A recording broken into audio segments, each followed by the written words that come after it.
Hello students, आज हमारा electromagnetic induction का लेक्चर 3 होगा। लेक्चर 2 में हम लोग फैराडे के एक्सपेरिमेंट और इलेक्ट्रोमैग्नेटिक इंडक्शन की बात कर रहे थे। वहाँ पर हमने इलेक्ट्रोमैग्नेटिक इंडक्शन को पढ़ा था और फैराडे के नियम पढ़े थे। आज हम फैराडे के नियम और इंड्यूस्ड ईएमएफ है उससे रिलेटेड एक न्यूमेरिकल सबसे पहले करते हैं। तो चलिए, क्वेश्चन हमारा ये है कि किसी कुंडली से बद्ध चुंबकीय flux 5e 60 square plus 70 plus 1 द्वारा व्यक्त किया जाता है। t बराबर 2 सेकंड पर कुंडली में उत्पन्न प्रेरित विद्युत वाहक बल की गणना कीजिए। तो इसके सॉल्यूशन में देखिए, हमें यहाँ पर मैग्नेटिक फ्लक्स 5e दे दिया उसने 60 square plus 70 plus 1, equation number 1। अब हमें E निकालना है, प्रेरित विद्युत वाहक बल E की गणना करनी है। तो देखिए E कैसे निकल गया। फैराडे का पहला नियम आप लोगों ने पढ़ा है, E बराबर होता है माइनस d∅v/dt। इसका मतलब E निकालने के लिए हमें d∅v/dt निकालना पड़ेगा, और d∅v/dt का मतलब है समीकरण 1 का हमें t के सापेक्ष अवकलन करना पड़ेगा। तो अब हम समीकरण 1 का t के सापेक्ष अवकलन करते हैं।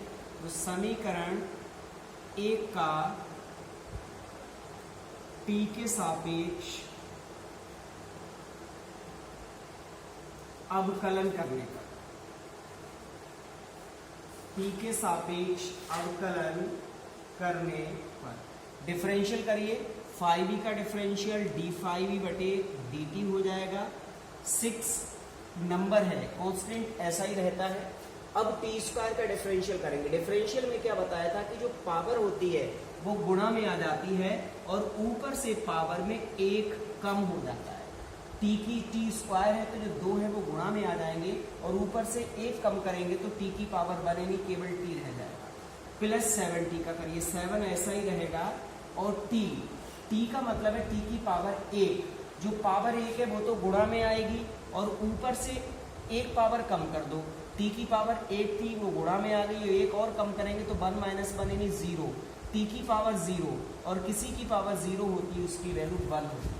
इसीलिए t का डिफरेंशियल हो जाएगा 1 और 1 का डिफरेंशियल 0। जो कांस्टेंट होते हैं, जब कांस्टेंट अकेला होता है, किसी वेरिएबल के साथ नहीं होता है, तो उसका डिफरेंशियल हमेशा 0 होता है।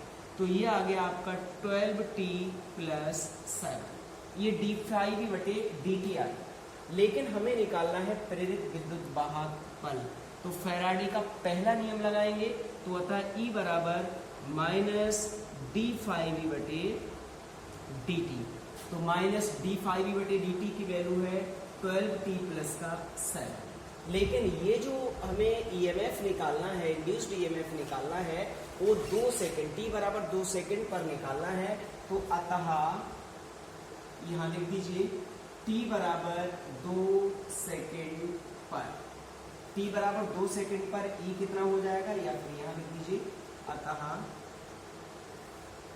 t बराबर 2 सेकंड पर, t बराबर 2 सेकंड पर E का मान हो जाएगा माइनस 12 × 2 प्लस का 7। तो ये आ जाएगा माइनस 31। माइनस लिखना चाहो लिख दो, नहीं तो अगर केवल आंकिक मान लिखोगे तो माइनस हट जाएगा, प्लस कर सकते हैं। ये इसकी न्यूमेरिकल वैल्यू 31 वोल्ट हो गई। ठीक है, तो इस तरीके से जो हमारा इंड्यूस्ड ईएमएफ है वो 31 वोल्ट हो गया। चलिए, अब नेक्स्ट हमारा टॉपिक है सेल्फ इंडक्शन, स्वप्रेरण। स्वप्रेरण क्या होता है? देखिए, कोई हमने एक कुंडली ले ली, ये कोई कुंडली है, यहाँ हमने एक गैल्वेनोमीटर लगा दिया जी, एक कोई ये गैल्वेनोमीटर है। ठीक है, ये इसमें कोई इस समय विच्छेद नहीं है। इस कुंडली में हमने कोई एक धारा प्रवाहित कर दी। धारा मान लीजिए इसमें I प्रवाहित हो रही है। जो इसके अंदर धारा प्रवाहित होती है वो धारा होती है मुख्य धारा। जो हम पहले से प्रवाहित करते हैं, फ्लो करते हैं, वो मुख्य धारा होती है, मेन करंट होती है। और जब उस मेन करंट में हम कोई परिवर्तन करते हैं, इसमें बहने वाली जो धारा है, जब उस धारा में हम परिवर्तन करते हैं तो इस कुंडली से बद्ध जो चुंबकीय फ्लक्स होता है उसमें भी परिवर्तन हो जाता है। चुंबकीय फ्लक्स में परिवर्तन क्यों होता है? क्योंकि I के बदलने पर चुंबकीय क्षेत्र B बदलेगा। आपको पता है ऑस्टर्ड के नियम से जो धारा होती है, अगर किसी चालक में धारा प्रवाहित करते हैं तो उसके अराउंड एक मैग्नेटिक फील्ड प्रोड्यूस हो जाता है, चुंबकीय क्षेत्र उत्पन्न हो जाता है। जब आप धारा को बढ़ाएंगे तो चुंबकीय क्षेत्र बढ़ेगा, धारा को घटाएंगे तो चुंबकीय क्षेत्र घटेगा। ठीक है, इसका मतलब धारा के बदलने पर चुंबकीय क्षेत्र बदलेगा, और जब चुंबकीय क्षेत्र बदलेगा तो according to phi equals to BA, अगर चुंबकीय क्षेत्र की वैल्यू बदलेगी तो यहाँ पर चुंबकीय फ्लक्स बदलेगा। अर्थात हम ये कह सकते हैं कि जब किसी कुंडली में बहने वाली मुख्य धारा में परिवर्तन किया जाता है तो उस कुंडली से बद्ध चुंबकीय फ्लक्स में भी परिवर्तन होता है। और आपको पता है फैराडे के दूसरे नियम से जब चुंबकीय फ्लक्स में परिवर्तन होता है तो हमेशा अकॉर्डिंग टू इलेक्ट्रोमैग्नेटिक इंडक्शन, जब किसी कुंडलीय परिपथ से बद्ध चुंबकीय फ्लक्स में परिवर्तन होता है तो उसमें एक प्रेरित विद्युत वाहक बल और प्रेरित धारा उत्पन्न हो जाती है। तो जिसकी वजह से उस कुंडली में एक प्रेरित धारा उत्पन्न हो जाती है, जो धारा हमेशा फ्लक्स परिवर्तन का विरोध करती है, जो ये चाहती है कि फ्लक्स में परिवर्तन ना हो। इसी घटना को कहते हैं सेल्फ इंडक्शन। समझ में आ गया? जब किसी कुंडली से बद्ध या जब किसी कुंडली में बहने वाली मुख्य धारा में परिवर्तन किया जाता है तो उससे बद्ध चुंबकीय फ्लक्स में परिवर्तन होता है, जिसकी वजह से उस कुंडली में एक प्रेरित धारा उत्पन्न हो जाती है जो हमेशा फ्लक्स परिवर्तन का विरोध करती है, और इसी घटना को सेल्फ इंडक्शन कहते हैं। जो चोक कुंडली होती है, आगे आप लोगों को पढ़ने को मिलेगी चोक कॉइल। जो चोक कुंडली होती है वो इसी घटना पर आधारित है, सेल्फ इंडक्शन की जो फिनोमेना होती है उसी घटना पर ये वर्क करती है। क्या है चोक कुंडली? ये सब कुछ आप लोगों को अल्टरनेटिंग करंट वाले चैप्टर में डिस्कस करेंगे। तो क्लियर हो गया सेल्फ इंडक्शन। इसके बाद सेल्फ इंडक्टेंस आता है। सेल्फ, ये तो सेल्फ इंडक्शन है, अब हम सेल्फ इंडक्टेंस के लिए डिफाइन करेंगे। सेल्फ इंडक्टेंस क्या है? स्व प्रेरकत्व अथवा स्व प्रेरण गुणांक। ठीक है, नेक्स्ट हमारा टॉपिक है स्व प्रेरकत्व अथवा स्व प्रेरण गुणांक।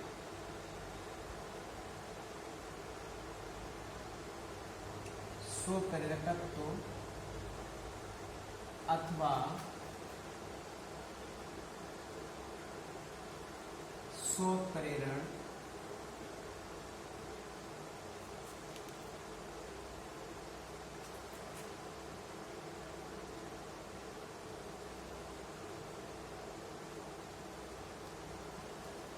स्वप्रेरकत्व अथवा स्वप्रेरण गुणांक, सेल्फ इंडक्टेंस और कोफिशिएंट ऑफ सेल्फ इंडक्शन। देखिए, हमने सपोज कर लिया कोई कुंडली है और उस कुंडली में फेरों की संख्या कैपिटल N है और प्रत्येक फेरे से बद्ध जो चुंबकीय फ्लक्स है वो फाई B है, और हमने कुंडली में जो बहने वाली धारा है वो मान ली I। क्लियर हो गया? हमने सपोज कर लिया कि कोई कुंडली है, उसमें I धारा प्रवाहित हो रही है और जो कुंडली उसमें फेरों की संख्या कैपिटल N है और प्रत्येक फेरे से बद्ध जो चुंबकीय फ्लक्स है वो फाई B है। तब प्रैक्टिकली ये देखा गया कि जो N फाई B होता है वो डायरेक्टली प्रोपोर्शनल होता है करंट के। फाई B क्या है? एक फेरे से बद्ध चुंबकीय फ्लक्स है, और N फाई B क्या हो जाएगा? सभी फेरों से बद्ध चुंबकीय फ्लक्स। और जो सारे फेरों से बद्ध चुंबकीय फ्लक्स है वो देखा गया कि उसमें बहने वाली धारा के डायरेक्टली प्रोपोर्शनल होता है। अगर सभी फेरों से बद्ध चुंबकीय फ्लक्स कम या करंट कम तो चुंबकीय फ्लक्स कम, करंट ज्यादा है तो चुंबकीय फ्लक्स ज्यादा है। और इस N फाई B का एक और नाम है फ्लक्स ग्रंथिकाएं। फ्लक्स ग्रंथिकाएं, ठीक है, फ्लक्स ग्रंथिकाएं होती हैं। तो N फाई B अनुक्रमानुपाती होता है I। या फिर जब आप प्रोपोर्शनलिटी का साइन हटाएंगे तो उसकी जगह कोई कांस्टेंट आएगा, और यहाँ जो कांस्टेंट आता है वो आता है L, या L बराबर हो जाएगा N phi B upon I। यहाँ जो L है वो एक नया कांस्टेंट, एक नया नाम है, और इसी L को कहते हैं स्वप्रेरकत्व। क्या है? स्वप्रेरकत्व। सेल्फ इंडक्टेंस होता है, और L का जो मात्रक होता है वो इसका SI मात्रक हेनरी होता है। क्या होता है?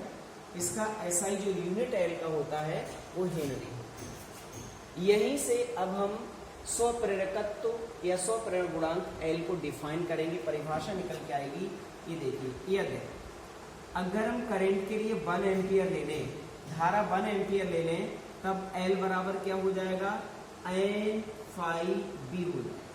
अतः डेफिनेशन क्या बन गई, देखिए यहां से किसी कुंडली का स्वप्रेरकत्व उस कुंडली में फ्लक्स ग्रंथिकाओं की N∅B क्या है, पहले बता दिया, ये N∅B आपका फ्लक्स ग्रंथिकाओं की संख्या है। तो किसी कुंडली का स्वप्रेरकत्व उस कुंडली में फ्लक्स ग्रंथिकाओं की संख्या के बराबर होता है, जबकि कुंडली में बहने वाली धारा एकांक हो अथवा 1 एम्पियर। क्लियर हो गया। तो ये हम डेफिनेशन लिख देंगे, ये आप ऐसे समझ लीजिए, किसी कुंडली का स्वप्रेरकत्व उस कुंडली में फ्लक्स ग्रंथिकाओं की संख्या के बराबर होता है, जबकि उस कुंडली में बहने वाली धारा 1 एम्पियर हो। क्लियर हो गया स्वप्रेरकत्व की परिभाषा। तो ये डेफिनेशन एक हो गई, यहाँ से फर्स्ट डेफिनेशन हो गई।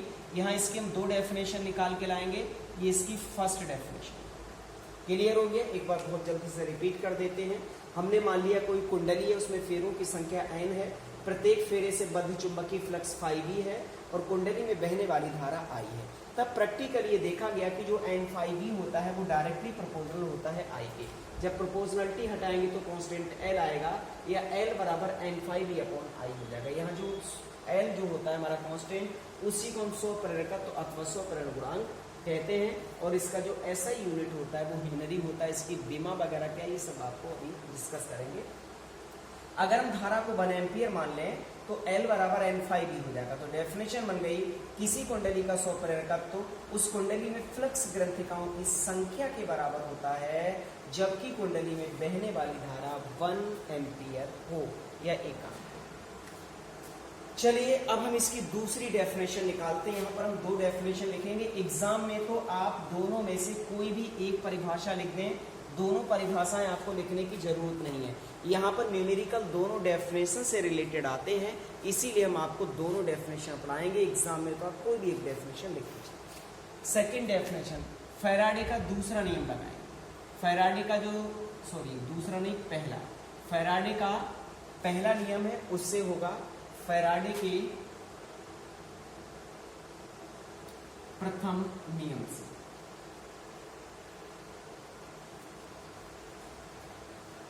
फैराडे के प्रथम नियम से। फैराडे का पहला नियम क्या है,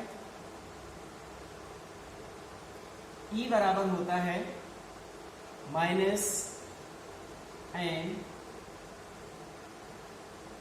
d∅B अपॉन dt। ये तो होता है E बराबर -n d∅B बटे dt होता है। जो प्रेरित विद्युत भाग बल E होता है वो -n d∅B बटे dt होता है। -n ऐसा ही रहेगा d अपॉन dt। अब ∅B की वैल्यू अभी आप लोगों ने पहली डेफिनेशन में निकाली थी, वो L आई थी। यहां से L के लिए बाहर कर दीजिए। L के लिए जब हम बाहर करेंगे N∅B यहां पर n को अंदर पहुंचाना पड़ेगा पहले। n d∅B बटे d अपॉन dt ऐसा रहने दीजिए, n को अंदर पहुंचाइए, N∅B हो जाएगा। और N∅B किसके इक्वल है, N∅B के लिए हम लिख सकते हैं Li। अभी अभी पहली परिभाषा में आप लोगों ने लिखा था जो N∅B होता है वो Li होता है। L को बाहर करिए, सो E बराबर आ जाएगा -L और di बटे dt, ठीक है। या फिर L बराबर हो जाएगा -E upon di upon if di upon dt equals to 1 ampere पर सेकेंड, 1 एम्पियर पर सेकेंड, तब L बराबर कितना आ जाएगा, L बराबर जो है आपका L बराबर माइनस ही आएगा, लेकिन हम इसका आंकिक मान लेते हैं तो प्लस हो जाएगा और ब्रैकेट के अंदर लिख देंगे आंकिक मान। तो यहां से देखिए डेफिनेशन क्या बन गई, किसी कुंडली का स्वप्रेरकत्व उस कुंडली में उत्पन्न प्रेरित विद्युत वाहक बल के आंकिक मान के बराबर होता है, जबकि कुंडली में धारा परिवर्तन की दर एकांक हो। क्लियर हो गया। किसी कुंडली का स्वप्रेरकत्व उस कुंडली में प्रेरित विद्युत वाहक बल के आंकिक मान के बराबर होता है, जबकि कुंडली में धारा परिवर्तन की दर एकांक। ये हमने फैराडे के पहले नियम से इसके लिए किया। क्लियर हो गया। तो ये हमारा स्वप्रेरकत्व अथवा स्वप्रेरण गुणांक की दोनों डेफिनेशन हो गई। अब हम स्वप्रेरकत्व अथवा स्वप्रेरण गुणांक की विमा लिखेंगे। मात्रक आपको बता ही दिया कि इसका जो एसआई यूनिट होता है वो हेनरी होता है। अब हम इसकी लिखेंगे विमा, डायमेंशन। आपके पास दो फार्मूले हैं, किसी भी फार्मूले से विमा लिख सकते हैं। L बराबर आपने पढ़ा है n5e/i, इससे लिख देंगे। n ऐसा ही रहने दीजिए, 5e क्या है, 5 बराबर होता है ba/i, n ऐसा ही। b चुंबकीय क्षेत्र है, b क्या है, चुंबकीय क्षेत्र होता है। अब चुंबकीय क्षेत्र के लिए NA/I ऐसा, या B की वैल्यू देखिए, B कहां से लाओगे, F बराबर आप लोगों ने पढ़ा है, F बराबर IBL होता है, तो B F/IL हो जाएगा। B की जगह F/IL कर देंगे। अब यहां पर विमा लिख दीजिए, विमा क्या बन जाएगी, n यहाँ फेरों की संख्या है, और फेरों की संख्या है, ये तो एक नंबर है, एक संख्या है, तो इसकी तो कोई विमा होती नहीं है। a यहाँ पर क्षेत्रफल है, और क्षेत्रफल की विमा होती है L², और F बल है, और बल की विमा mL/t-2 होती है। और यहाँ पर I धारा है, ये भी I धारा है, धारा I की विमा A होती है, लेकिन I और I दो जगह है, तो ये A², ठीक है। और L लंबाई है, और इसकी विमा भी L। अब यहाँ एक L से एक L तो कैंसिल हो जाएगा, एक L ये वाला हटा दो, m L/2 T⁻², और a ऊपर जाएगा तो a⁻² हो जाएगा। तो ये डायमेंशन फार्मूला हो गया स्वप्रेरकत्व अथवा स्वप्रेरण गुणांक का, ठीक है। तो इसका एसआई यूनिट हेनरी होता है, और इसका डायमेंशन फार्मूला स्वप्रेरकत्व अथवा स्वप्रेरण गुणांक का। क्लियर हो गया। चलिए नेक्स्ट टॉपिक है हमारा, किसी समतल वृत्ताकार कुंडली का स्वप्रेरकत्व। हमने मान लिया, माना कुंडली की त्रिज्या जो है वो स्मॉल r हमने ले ली, कुंडली की त्रिज्या स्मॉल r है, और इसमें जो फेरों की संख्या है वो कैपिटल N है, और इसमें बहने वाली जो धारा है कुंडली में वो हमने I मानी, ठीक है। त्रिज्या स्मॉल r है, फेरे कैपिटल N है, और कुंडली में बहने वाली धारा हमने I मानी। तब देखिए, तब कुंडली के केंद्र पर चुंबकीय क्षेत्र, तब कुंडली के केंद्र पर चुंबकीय क्षेत्र, कुंडली के केंद्र पर चुंबकीय क्षेत्र कितना हो जाएगा, B बराबर μ0I/2r, μ0 NI कर दीजिए, क्योंकि यहाँ पर हमने फेरों की संख्या n ले ली। ये फार्मूला हमने चैप्टर नंबर 4 में ड्राइव किया था। किसी वृत्ताकार कुंडली के केंद्र पर जो चुंबकीय क्षेत्र होता है वो B बराबर μ0 NI/2r होता है, बायो-सेवर्ट के नियम का यूज करके। ये बायो-सेवर्ट के नियम के एप्लीकेशन में आप लोगों के लिए हमने प्रूफ किया। अब हमें इस कुंडली का स्वप्रेरकत्व बताना है, तो स्वप्रेरकत्व देखिए क्या हो जाएगा, अतः इधर लिख दे रहे हैं, अतः स्वप्रेरकत्व, स्वप्रेरकत्व L बराबर हो जाएगा n5e/i, n ऐसा ही रहेगा, और 5e, 5 की जगह ba लिख सकते हैं, और अपॉन में I चलता, ठीक है, बराबर n ऐसा ही रहेगा, और b की वैल्यू लगा दो। b का ये मान है μ0 ni, और a की जगह πr², क्योंकि a क्षेत्रफल है, और इसकी जगह हम πr² लगा देंगे, और अपॉन में चल रहा है I। यहाँ पर ये सभी की हमने वैल्यू लगा दी। क्लियर हो गया। अब देखिए यहाँ पर कुछ कैंसिल भी हो सकता है, अपॉन में, सॉरी 2r और चल रहा है, इसका इसके अपॉन में 2r और चल रहा है, तो यहाँ पर इंटू में 2r है, ठीक। b की वैल्यू हमने लगा दी μ0 ni/2r, I से I कैंसिल हो जाएगा, सो देखिए L बराबर आ जाएगा μ0 n² πr², एक r से एक r कैंसिल हो जाएगा, एक r से एक r कैंसिल, तो πr/2। क्लियर हो गया। और आगे लिख देंगे हेनरी H। तो ये किसी समतल वृत्ताकार कुंडली के स्वप्रेरकत्व का सूत्र हो गया, L बराबर μ0 n² πr/2। हेनरी।